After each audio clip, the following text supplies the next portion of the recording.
And welcome to the lockdown clock, part 2.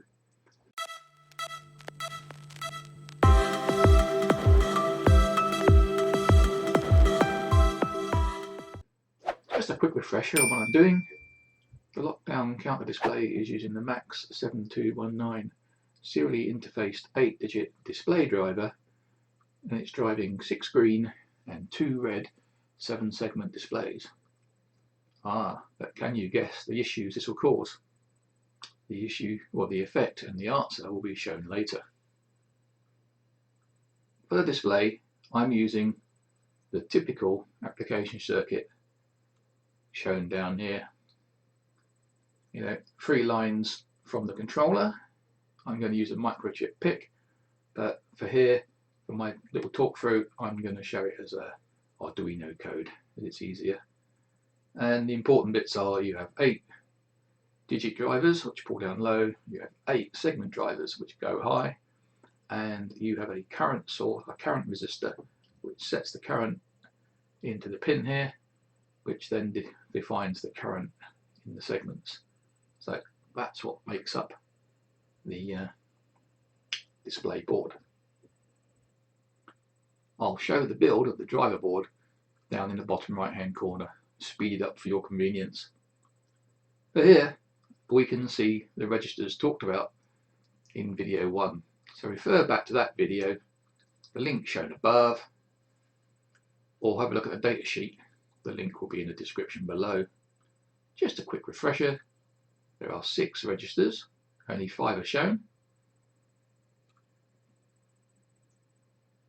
They don't show the register at address 0, which is the no op or no operation register, but as we're only going to be driving one display driver, we don't need to worry about this one at all.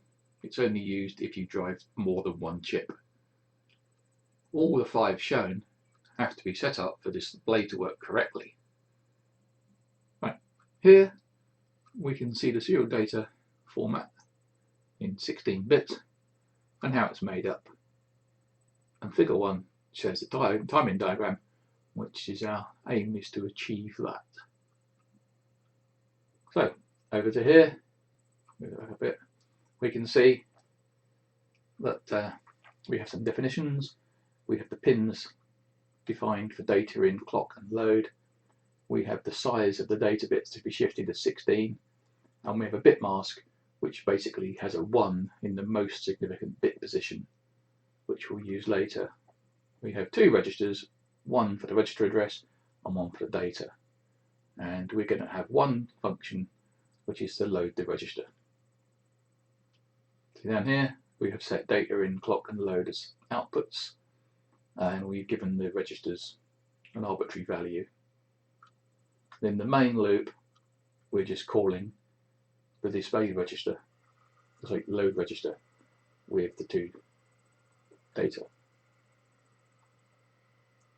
Here on the load register we have a couple of variables we need. We have one which is the variable we're going to build the data into. We can send data, and we have an index which is just used for indexing through the for next loop. So now we have 2 variables, register and data, and we need to combine them into one in the format that's shown on that table 1 over here. So basically, simple thing, we load the register value in, which then fills the lower 8 bits of send data. We then shift it 8 bits to the right, sorry, to the left, so now it's into the high 8 bits, and then we add the display data.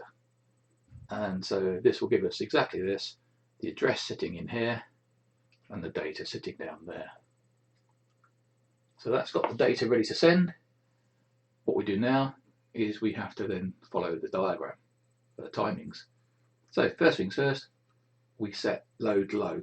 So we've set this load here low, and then we're going to go into the loop to do this part here.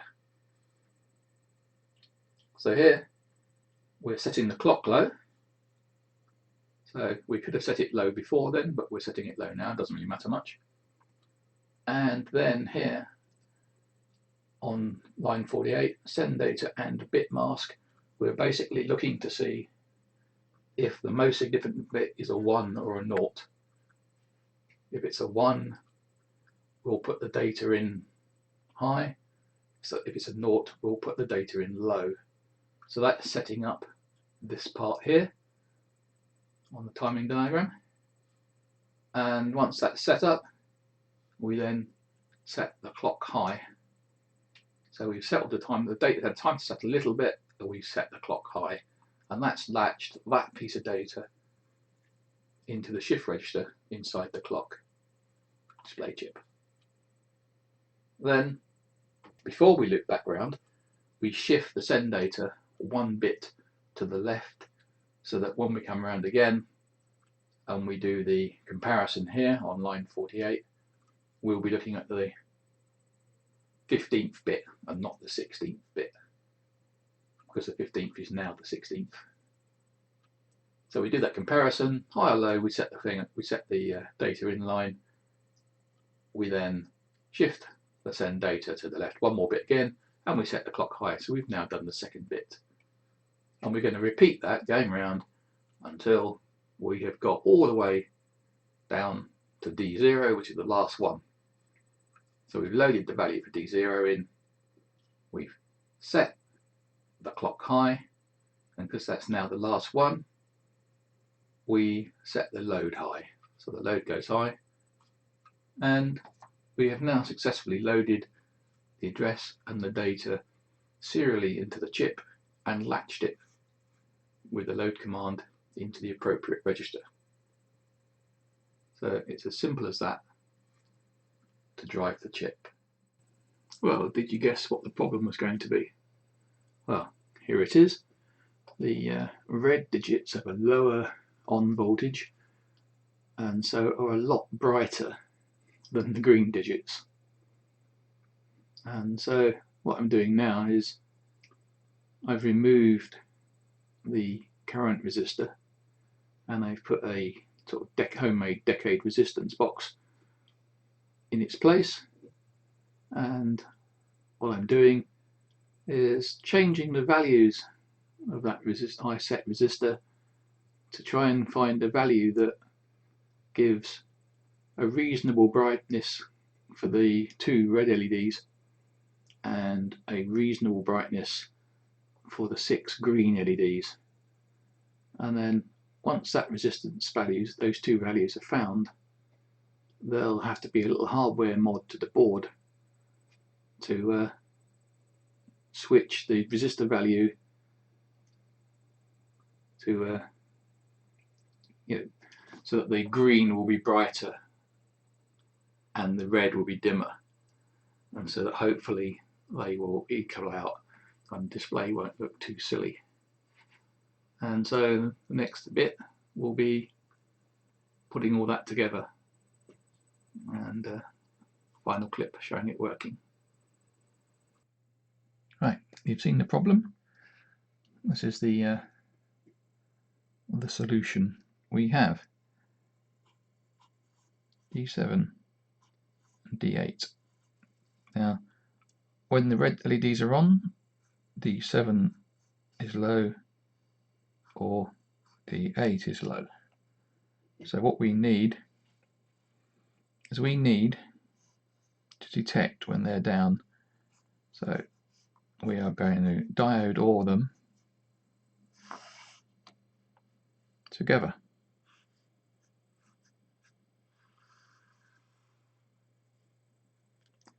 So when either one of them is low, these are pulled low, and that is going to drive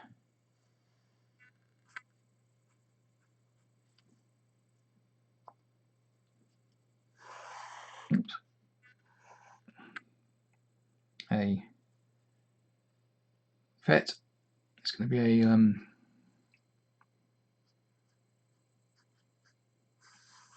an N-channel FET with a source load, a drain load.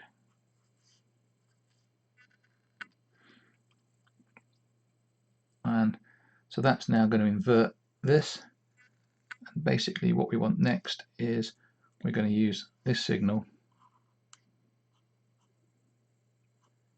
to drive a P-type FET,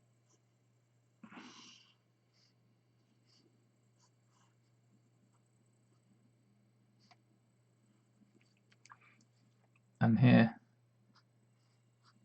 we're going to have a resistor, and this is effectively in parallel of a resistor, and that is going to go to the I set pin. So what happens is either a low on here,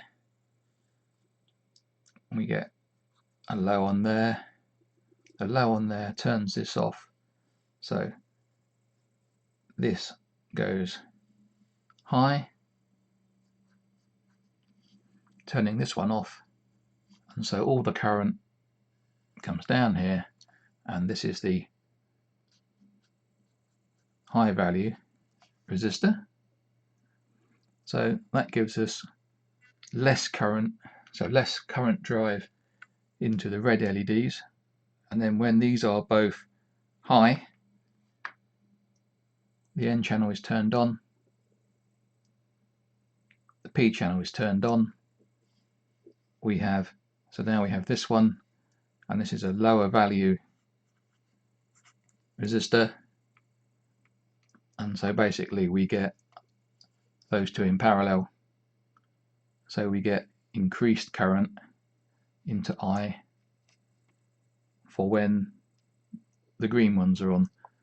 So basically if you looked at the current one, we would have a sort of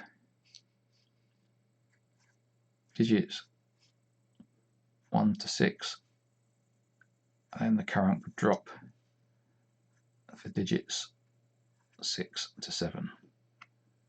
And that's what I was doing when I was using the resistance box, was I was calculating or working out roughly what these two values should be to give me these two different drive currents to try and get the display to equalize itself. So I hope that kind of explains what I was doing, and I was showing the build in the bottom right hand corner.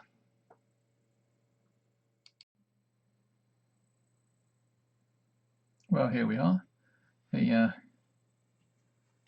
display looking a bit better. The red is not as bright as it was before, the green is a bit brighter. I think I got two suspect LEDs there, or maybe the chip isn't fast enough and that the current hasn't ramped back up before it's got round to those chips again. Something to look into. You may also notice that the demo board is now there. The PICKit 3 is sitting there doing nothing, and I've got the same type of chip on here. That's the 44 pin package. This is the 28 pin package. Same chip, less pin outs, and a bit of board. I didn't show the building that because I just built it in the background while I was having issues with that board, and an ICD3, which is kind of the bigger brother of the PICKit 3. And so this is as far as the hardware has got, and there's some crude software running what looks to be like a little clock.